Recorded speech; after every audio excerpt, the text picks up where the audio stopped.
Student, open your book. If you have book, open your book and go on page number 12. Students, on page number 12, it is second chapter. Chapter name is From Trade to Territory.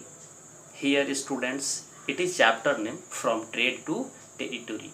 Trade means here business and territory means province. Let us try to understand about of this chapter. Students, in this chapter you will unravel how the English East India Company, we can say in short E.I.C, means English East India Company, which came as a trading company, which came as a business company, eventually become the supreme political power in India. We will study how they consolidated their rule in India. Students, in this chapter, first topic is mercantilism and the expansion of European trade, European business. Let us try to understand what is mercantilism. Mercantilism, the origin of the English East India Company and its powers, lay in the economic theory of mercantilism, popular in Europe at that time. According to this theory, according to these principles, which theory? Mercantilism theory. All the resources, means here prosperity of a country, depends on its capability to produce more than it consumes and export more than it imports in order to maintain a positive balance of trade business. That time students, overseas trade, overseas business, which was almost wholly carried out by sea routes, only sea routes, was important in the practice of mercantilism. In 1498, remember it is students, in 1498, the Portuguese navigator and explorer Vasco da Gama discovered a rather long sea route to India from Europe continent. Traders who chose this route had to sail down the coast of West Africa to the tip of South Africa and then sail off again to Calicut, nowadays Calicut in India, known Kozhikode, situated in Kerala state in India. However, for the European traders, this route became necessary because the Ottoman Empire in Turkey country that time and West Asia had disrupted traditional land routes. Following this discovery, the first European to establish their trading and administrative centers or forts, center means here forts, centers in India were the Portuguese. Remember it, keep it in your mind. Now, European trading companies in India. Students, after the discovery of the sea route to India by Vasco da Gama, the Portuguese were followed by the Dutch. Means first time Portuguese English East India Company came to India, then French and English merchants who came to India to trade in spices and textiles. They established their trading centers in India. Let us try to understand about of these traders in detail one by one. Number first were the Portuguese trading companies.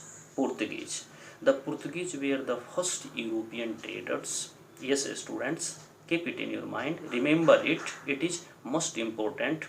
Who were the first trading companies to reached India, the Portuguese were the first European traders to reach India. Though they landed in Calicut, their important colonial settlements were Goa, Daman, and Diu. They were only able to retain their rights in western India only. Goa remained with the Portuguese till 1961, after which it became a part of India. Number second, Dutch. Let us try to understand about of Dutch. Students, by the early 17th century, the Dutch established their trading centers at Surat, Ahmedabad, Bruges, Kraikal, Pulicat, Balasore, Nagpattinam, and Muslipatnam. Eventually, they shifted their attention to the Far East and established a colonial empire kingdom in Java and Indonesia. Next is the French. The French East India Company, established in 1664, she sought to expand its base in India. It posed a challenge to the English East India Company. The early French settlements in India were Pondicherry, now Puducherry, Chandranagar, Meh, and Karaikal. Students, now let us try to understand about of English East India Company and early phase of this company. The English East India Company set up its first trading post in Surat, Gujarat in 1609. Remember it. English East India Company set up its first trading post called Fort or Santos in 1609. In 1615, Sir Thomas Roy arrived in India as the English ambassador to the court of Jahangir. He stayed till 1619 and received a royal farman. Royal farman means here, students, royal farman, royal order, ruler order, which allowed to English East India Company to set up more factories, more forts.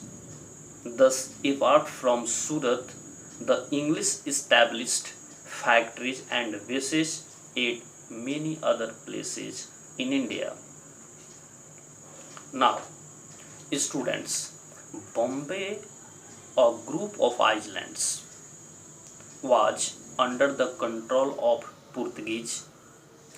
In May 1661, when the British Prince Charles II married the Portuguese Princess Catherine of Braganza, he got Bombay as Catherine's dowry from her father, King John IV of Portugal.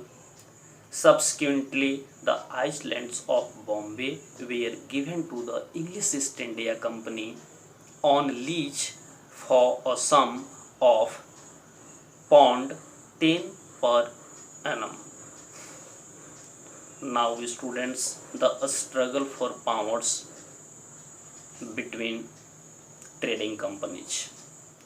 The establishment of the trading companies by various European powers in India resulted consequences in fierce competition and rivalry. All of them wanted to earn maximum profit and attain a monopoly rights over trade. However, this was possible only when they were able to eliminate their rival companies, have control over the political power of the countries with which they had trade relations.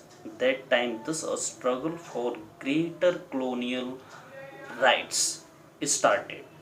By the 18th century, The British and the French arose as the two major powers. Keep it in your mind. The Portuguese lost their monopoly. Monopoly means your rights over Indian trade, while the Dutch were defeated and turned towards the spice trade in the Indonesia islands throughout the 17th and 18th century. England and France, traditional rivals in Europe continent, fought several wars. In India, whenever their political and economic ambitions clashed. Finally, by the middle of the 18th century, the English were victorious, finally having ousted the other European trading companies from Indian trade markets, and English East India Company become the superpower of Indian subcontinent, especially in India, about of trade. Okay, thank you, student.